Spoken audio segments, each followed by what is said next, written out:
This video is going to be a film study review of the Ravens offense and their 29-24 loss to the Browns on Sunday in Week 8. I'm going to look at two possessions and kind of talk about some of the things that the Ravens were able to get accomplished, maybe they could have done more of, and some of the things the Browns did very well. They're the fastest, most physical, and strong defense that I think the Ravens have faced since Week 1. Now, we did get 24 points on them, average 6.2 yards per play. So there is some considerable success that we had. I'm going to look at the second possession where the Ravens are able to go down and get a field goal that we clearly should have had on the first possession to give us 6 points. To that point, after two drives, 17 plays, 108 yards. The Browns are making us work in terms of a yard per play perspective. Now, we're still at almost a league high rate at 17 for 108, but usually to get 108 yards on the first two drives, it only takes us like 11 plays.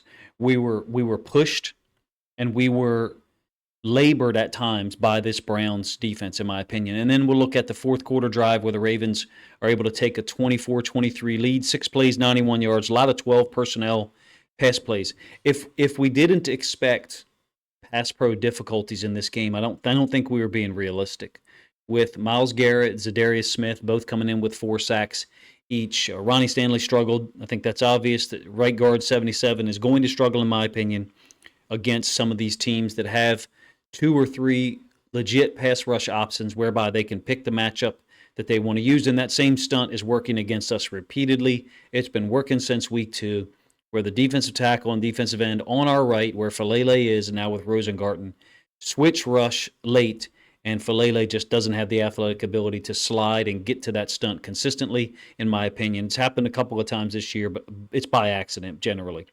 The run game was clearly inconsistent as well, but despite those issues, averaging 6.2 yards per play, let me put that in perspective a little bit. We're currently at 7.1 yards per play, well ahead of the rest of the NFL. I think the 49ers are 6.5. Our 6.2 yards per play, that would still be 5th in the NFL. So even though the Browns did a good job, I think defensively overall, we still were right there to win the game. Obviously had a chance to win it if Kyle Hamilton catches the interception. Other factors played a role as well. If we catch some of the balls that Lamar puts in our hands on offense, we're probably looking at 6.8 to 7 yards per play overall. I truly think that we can score 35 points against this Browns defense, even if every single starter they have is out on the field in the rematch in Baltimore. Let's get to the film that I think kind of illustrates that point. And like I said, we're going to pick this up second possession. This is first and 10. We're going to go 21 personnel, and look at what the Browns are doing. They basically, whenever we had a heavier personnel grouping, they were putting Delpit up on the line near the fullback. In this case, it's Ricard. And watch the blitz that they run with him. There's a lot of genius here, if you ask me. They're going to stunt this DN to the inside, and then Delpit's going to blitz between the tackle and the X-receiver. What's really smart about it is we can't move. Our left tackle and our X-receiver can't motion, so there's nothing we can really do about it. And if we keep it with Lamar off the toss and try to get out to the edge, this guy theoretically is bursting through that gap. Really, I think he's probably assigned to just watch the football. Everyone else is on Henry, in my opinion. From a responsibility standpoint, in my opinion, everyone else is dedicated to stopping Henry and forcing us to throw the ball out of some of these formations. It's a cool look by the Browns. It's not that we haven't exploited some of these things. I was hoping that early in the game when we showed these formations, these tells, that we would go play action pass. But check out Delpit in between Stanley and Aguilar. We can't get to him, number one. Number two, look at the reaction, the fast flow by all of these guys. They're a fast flow defense.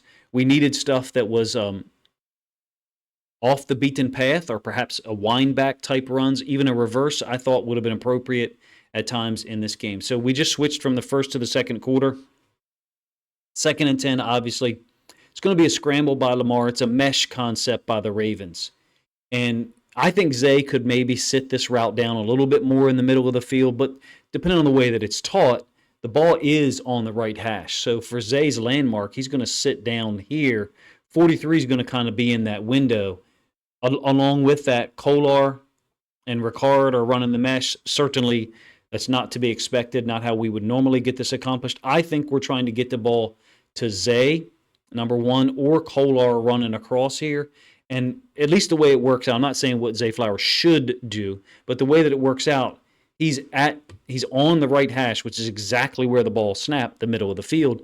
I wonder if because of the reaction by this inside linebacker, Lamar wasn't able to get him the ball because he's essentially right in the window. But the way that it works out, since Newsome reacts to Zay Flowers, that kind of opens up that space for Lamar to get out of there for 11 yards. You might lose him a little bit here. There's Zay's helmet down by the logo. He's going to sit down in this area here. And 43, even though Lamar is looking here, you see he's not being, quote, moved or influenced by Lamar's eyes. He recognized the concept, in my opinion. I think he recognized mesh, and he played it appropriately because he pattern read, he reacted to the routes and understood the concept that those routes indicated. And so what I mean is you've got two crossers right in front of his face. That is a pure symbol for you as an inside linebacker that you're probably going to get a later developing route in the middle of the field. I just think this is a great example of defending route concepts and not just staring at the quarterback the whole time. Almost the exact opposite of what we do at an inside linebacker and strong safety level. Lamar still turns it into an 11-yard gain that gets us a first down. 39-yard run by Henry. We're going to leave the corner unblocked down here. Not uncommon. This is generally what you're forcing corners to do, oftentimes to the boundary. In this case, it's to the field. Newsome, pretty much a whiff, a zero. And credit to the Browns DB for not allowing himself to be stiff-armed into next week. Newsome is off screen to our right. So it's a down base concept, what I would call it. So you're essentially getting down blocks, and we're trying to allow Henry to run off of those down blocks and force that corner to either go tight to the wall. So when I'm referring to a wall, even though it doesn't really look like one, it's between Ricard and Andrews. And it depends on how you teach it, whether you want 2 yard separation, 3 yard separation. You don't want to be tight to the wall as Newsome because then Henry could just bounce it and now you're in a race to the sideline. We would normally teach width depending on the athletic ability of the player. So if we had a supreme athlete, we would teach 1.5 yards or 2 yards of separation. If we had a guy who was less athletic, we wanted him wider because we wanted to force the running back to go in here. In this case, that's what Newsome does, in my opinion. Takes appropriate width such that he forces Henry inside there, and Henry's got the burst and the feet to be able to lift him up off the ground. Newsome gets nothing done. 39-yard gain. Really cool moment. Other than that, I thought the Browns did a nice job defending or slowing down our run game. This is us going against our tendencies, in my opinion. First of all, notice Delpit. Similar alignment to what I showed with Ricard on the first play of the game, first play of this drive, where before Ricard motioned into the backfield as a fullback, Delpit is rolled up to the boundary, essentially going to be assigned to likely man, with Denzel Ward assigned to the only receiver man because we are in 12 personnel, or 13 personnel, A short toss to Justice Hill, designed to take it downfield. We just did not do a good job at all, in my opinion, of dealing with backside guys. So what I mean by that is, check out Zadarius Smith on the backside here. He's just slamming this. He knows something, number one. Number two, this is set up for boot, in my opinion, for Lamar, with how often they were slamming it. Now, you're going to say, well, Coach, then JOK is going to be on Lamar out there. That's not a spy technique. That's just, this is your contain player because this guy is slamming the gap to the inside, such that they think the run play is actually away from him, away from 99, to the downside of the screen, which it clearly was. Let it run through one more time from the end zone angle. Sorry if the video is kind of jigging a little bit for you guys. JOK has adjusted 43. And you can see Zadarius Smith working down here. We lose against 54. Looks like a pretty good player to me. He gets a sack on this possession, actually. Tackles Justice Hill for no gain. Another run play on first down where we net nothing. I would have liked to have seen us throw the ball some on first downs, especially out of run-heavy formation. So another predictable call here. I hate to be too negative on Monken because, at this rate, the way that it looks right now, we're going to rely on him and his offensive staff, T. Martin, Lamar Jackson's intelligence and playmaking ability to win games, unless or until our defense adjusts or improves their quality of play. But this is predictable. We just have to call it what it is.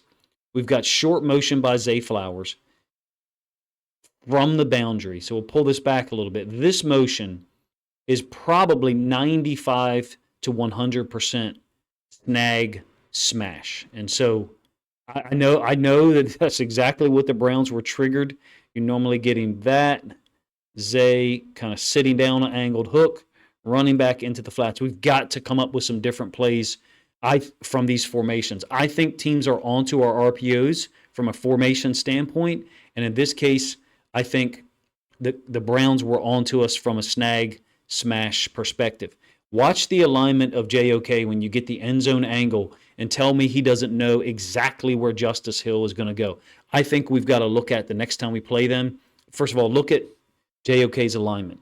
We would teach, depending on the speed of the inside linebacker and whether we're to the boundary of the field, we certainly want to be outside foot of that running back if we're assigned a man. So this looks like pretty consistent alignment with what I would have experience teaching. What we need to run here is pick rub concepts on JOK and then run the running back out into the flats. With how often they play man, this perturbs me that we just came in there calling our regular plays. Yes, Ronnie Stanley is beat. Cool. Focus on that if you want to. My point is here, there are other levels of design I think we could get to whereby we recognize our own predictability. I'll go back to the all-22 angle so you can see it yourself. We recognize our own predictability in the run, in terms of run pass, but also play concept, play type, and say, well, they play a shit ton of man free. Let's go ahead and run double drags. It wouldn't look like what I just drew up. It would look like slower routes like this. Essentially, you're creating a double shield where JOK has to go underneath or over the top. Guess what? We did this last year to him. That's how we beat him on the wheel with Melvin Gordon. And for us to not do these things, for us to not have man beaters in my opinion, is just the level of preparation here I just don't think befits where we're trying to go offensively and the level of expectation that is now on our offense. Hopefully I'm saying this in a way that makes sense. I know I've belabored this point for 3 minutes on the single play, but to me, we should be calling man beaters specifically to attack certain guys, and JOK is one of them. He's played very well in 2024. He's improving in a lot of areas in pass coverage. He is still a guy you want to go at in terms of throwing the football, and I don't understand why in that situation we haven't altered our play call. I'm not talking about Lamar. I'm talking about Monken and the design and what he called pre-huddle to get us in a better look because we know they're going to play man-free. The missed throw by Lamar, okay, great. It's man down here to the bottom side. On the running back, I think Delpit is now the dime linebacker. And then 23 down here is playing man on Bateman. Watch how they're doing this with JOK. And this is what I mean when I say I think he's improving in pass coverage, because I don't think he was capable of doing these things consistently in the last couple of years. So it's a really nice adjustment to trips by them. Now, what you would say is, well, we want to throw the ball backside. Watch as Andrews runs his route. If Andrews was to run underneath, JOK is going to go with him, in my opinion. And now this safety is going to help out here. But since Andrews releases vertical in terms of JOK's alignment, JOK works to the next receiver. That is just called reading 3-2. And it's a commonly used technique, but I'm telling you, these are things that I didn't see him do on film consistently. This is 3-2. So since 3 goes vertical, he releases him to the safety level, and he cuts 2. Inside linebacker technique, safety technique, whatever you want to call it, but he's cutting underneath of 2, taking that away. Additional to that, and look, I know I'm crediting the Browns defense for this, but you have to give them credit, number one, and also point out the fact that we don't do these things consistently on our defense. Since he has gone vertical and come across the field, now both of these safeties are going to deal with Andrews. Again, I think you've got press bail man here, and then man on the running back down bottom. So from a conceptual standpoint, they've dedicated 5-3 to the trips and man to the backside. So credit to them for not playing, quote, man to the trip side, but playing man down bottom. Yes, Lamar's got to make the throw. Ultimately, that throw has got to be put in a position where Zay Flowers can catch it. I have said this for many years.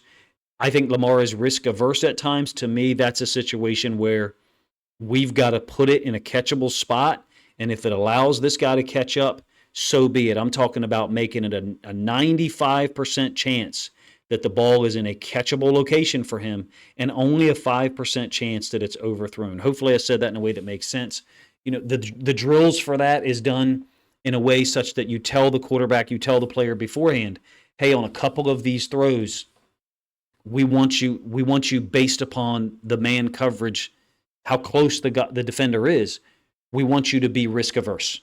Like you literally tell them, there's going to be some situations where that occurs, and I expect you to make that decision as you're throwing the football, as you prepare to throw, maybe in some cases. And then there's going to be situations where a guy pops wide open, and then you as a coach, you have to craft those situations. You have to prepare the defense, and in some cases, it's called an offense success drill. So you tell a player, on this particular play, we're going to remove the risk of injury for you. It's not a run play. We're telling you what the route is as a DB, and I want you to react this way. Yes, that is what we should be doing at times, that level of preparation, if you ask me, and beyond, to help Lamar recognize this is not a risk-averse situation.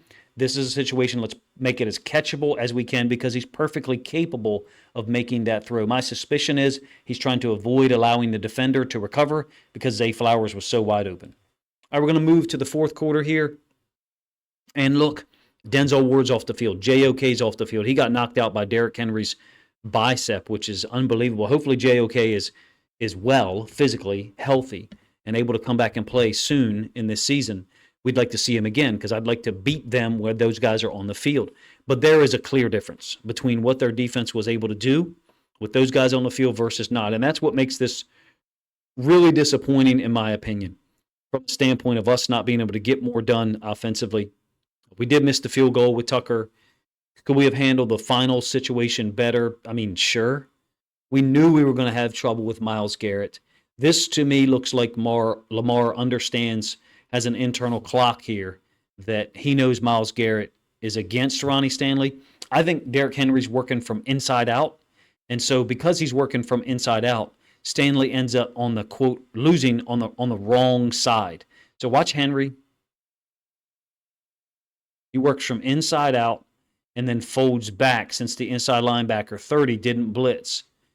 I think Ronnie Stanley believes that he's going to have inside help, or maybe Garrett just kicks his ass on a secondary effort now that I look at it. It's really choppy, rewinding it back, slow motion. My apologies. But either way, Garrett collapses this thing. Lamar kind of senses it or feels it, scrambles out of there. Thankfully, we didn't get a hold while he's in the end zone. I'm not sure that I necessarily even understand the rule, but it's a 5-man rush by the Browns. They basically get an add-on because Mark Andrews stayed in to chip and protect. So huge game by Lamar, I think 21 yards. And now we go with an option concept. Watch what this D tackle does to our right guard in terms of bowing us back. Likely's path is interrupted, but really, the defensive end plays it well, in my opinion. It's ridiculous that Lamar has such great it's almost unfair that he has such great contact balance. So this defensive end is going to eliminate Likely. They're just trading 1 for 1. I think it's essentially a dual read concept. This guy is going to smash into Likely, not allow Likely to release out into the flats. This guy should be gap exchanging it. I don't think he's going to, quote, tackle Lamar one-on-one anyway, but he's on inside-out leverage with the corner outside-in leverage. They essentially vice Lamar. Great job, if you ask me, of their defense. It was a 6-yard game by Lamar. Great job of their defense, playing physical, bowing us back here, 57, wiping out Likely, taking him out of the equation. And Lamar's got a little bit of space here. I don't think Andrews does a nice job at all down here to the bottom side. I think he's too impatient in this instance, basically trying to, and that's what bothers me a little bit about this play in Andrews' reaction. He's not understanding that the ball isn't going to get here for a while. You don't have to win. There's times where you say you want to win right now, and I want to win a second and a half from now. To me, this is one where Andrews should be trying to win a second and a half after getting to Newsome and fronting him up. And it just looks really ugly to me. I know it still goes down as a 6-yard gain. It's a highlight essentially by Lamar. I think Andrews can do a better job of being patient and just hitting a single instead of going for like 2 triples in a row and striking out both times. Hopefully I said that in a way that makes sense. So big completion to Flowers here on the ensuing 2nd and 4. Again, we're in the fourth quarter. This is the drive that puts us ahead 24-23. They have trouble with this route. And I think that their coverage paradigm is usually so man-heavy that when they're trying to play zone, they lose people. And they lost Flowers twice in this game. They lost people last year. It's a post by one. I think it's Bateman, likely out into the flats, a little shoot route. And then here is Flowers on the wheel. Again, there is pressure coming from the right side.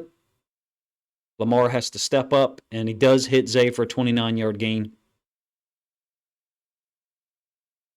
It gets us in business. This is not from the right side. My apologies. It's another stunt. In this case, Stanley is beat to the inside.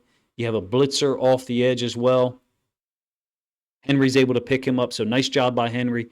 Stanley did not play well. I think that's obvious. The one thing I will say about this play is, from an offensive lineman standpoint, you got to keep playing, and he does. You can win when you lose. So he's lost.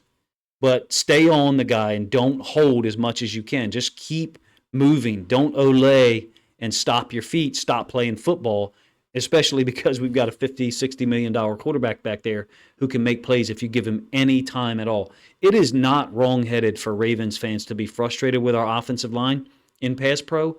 Let's do it this way. If Lamar Jackson had the best offensive line from a pass pro dynamic in the NFL, we are going to score probably 40 points a game, and I'm not exaggerating. If we give him time to be able to read the defense, go through progressions consistently, and then, oh, by the way, let me go ahead and scramble now, it would be completely indefensible. We're almost there already with this group, and average to above average pass pro generally is what we're looking at. We're going to lose against Myles Garrett. Everyone is. Oftentimes. I didn't expect Stanley to lose so consistently and so quickly. So that gain to Flowers up the left sideline gets us to a hurry-up situation. I think it's 12 personnel. I believe we're inside of 3.5 minutes, somewhere in that area. It might be 4 minutes. My apologies. Quick sit-down by Andrews. They're pushing the curl flat player to the flats, and so Andrews is just settling between these two guys, between the curl flat player and what is essentially the hook to curl player. Quick completion, 9 yards. Great recognition by Lamar. Let me know if the video is hesitating or jumpy for you guys. My apologies if it is. 93 and 57. I thought this was going to be tipped. When I saw this on the broadcast, I was like, how did he fit that through? From the end zone angle, it doesn't look as impressive with the window, but still, I think there's a tighter window than maybe we realized from looking at the all-22 angle. Gets us 9 yards. We stay in 12 personnel. Excuse me, this is 21 personnel. We've subbed Andrews off, and that's Ricard on the field now. Really well-designed play. It's a China in, and then China out, and then back in from Flowers as a little adjustment. And I think this is designed for Henry to be out here in pass pro. I do have some questions or thoughts about how closely he's aligned to Lamar, and his feet being flat with Lamar, basically in the same parallel line to the line of scrimmage. I wonder, are we actually ever running the ball from that alignment, or is that our alignment where we're running something horizontal that he could maybe put his foot in the ground, essentially look like buck sweep? Slide pro, it looks like to me, with all the offensive line working this way and Ricard, and then Henry on the edge to our left. How does he know that Lamar is going to slide out there? I'm not sure, but you can see Flowers. Flowers was in breaking route, back out, and then he's bringing it back across the middle. It's indefensible for Newsome with Zay Flowers' agility. It's a great effort by Newsome to tackle him at the one. We'll let the all-22 angle run one more time. With how many times we ran the wheel and hit them, it's telling to me that they are sitting, one of their inside linebackers basically sitting, trying to wall off a snag and or run with the wheel. I think Lamar wanted to go here first, but this guy got requisite depth to be able to defend it. Number one. Number two, we've got a route that's almost bringing us back into that window. If Lamar was to underthrow that intentionally, at this point, he's already gone back to Zay. 19-yard gain. Zay Flowers is just on a tear recently in terms of catch percentage, yards per catch. I know that he had 2 targets, I think, in the end zone on the the last possession of the game. where unfortunately we're not able to get a score. He's targeted twice, not able to catch the football. Tough situation. That's going to bring his catch percentage down, but it's a really high level efficiency for Zay Flowers right now, in my opinion. As much as we can do to get him the ball down the field, I think we should do. Not surprising that we go jumbo 22 on the ensuing play. And what I like about it is that we've subbed in Cleveland, reported him as eligible, and now the right tackle, Rosengarten, is over to the left. We run this play often, pin pull pitch. We run it often out of unbalance. We beat the Giants with it last year. We may have scored against Arizona with this last year. I'm not sure. We've used it multiple times. It's a staple of Todd Monken's offense down in the red zones, perfectly designed for Derrick Henry. Perfect alignment of scheme and player, with Derrick Henry being that guy. Justice Hill too, because of the acceleration. You're pinning these guys down. Makari working hard to cross that guy's face, get in front. Rosengarten and one of the DBs collide. They both look hurt after the play. Ends up being a touchdown. It gives us a 24-23 lead. It's very difficult to be positive about the Ravens' situation right now at 5-3, especially with losses to the Raiders at home and the Browns on the road. Yes, the Browns are an AFC North opponent.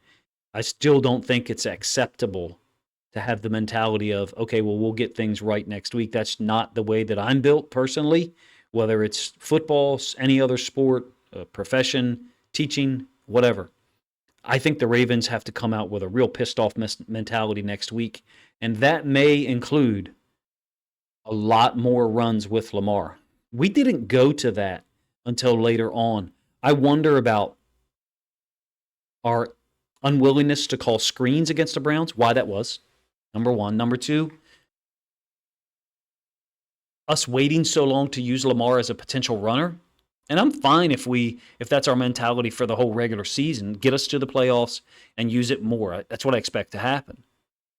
Do I want to see Derrick Henry get more than, I think he got 11 carries? Absolutely. Do I want to see Lamar get more carries? If we're trying to win the game, yes. It adds a dynamic. It adds a flavor to this offense that pushes it over the top, in my opinion. So I'm interested in how we're going to come out against the Broncos next week. Are we going to be more run heavy? This 12 personnel stuff, we throw the ball extremely well out of 12 personnel, in my opinion. I don't know what the yards per play are. I haven't looked at Sumer Sports website yet this week. But that's always something that interests me, is what's our EPA, what's our average yards gained out of each personnel grouping. I'm not exactly sure where to find those things. I've been unable to keep up my offensive database where I would be able to ascertain that information on my own. If you guys enjoyed this video, let me know in the comments section a look at the Ravens offense, what they did well, what they struggled with, who struggled. I think it's quite obvious, where we have a weak spot on the offensive line. I understand people didn't like the language I used in one of the videos on Monday, but it's reality, in my opinion, that we have a clear hole in our offensive line, and what some of the things we can't handle, stunts off our right side, are going to continue to be a problem unless or until we have a higher quality player at right guard, or we allocate more resources, running back or tight end, to help with those stunts off that right side. I appreciate you guys' time. If you enjoyed the video, please let me know in the comment section. Likes and comments drive engagement, or drive, the video being shared. So any type of engagement helps the video be shared to a larger audience and helps us as content creators. So if you want to help Ravens content creators like myself, please like the video and comment and consider sharing it out on social media to help the content get more reach as well. Appreciate you guys' time.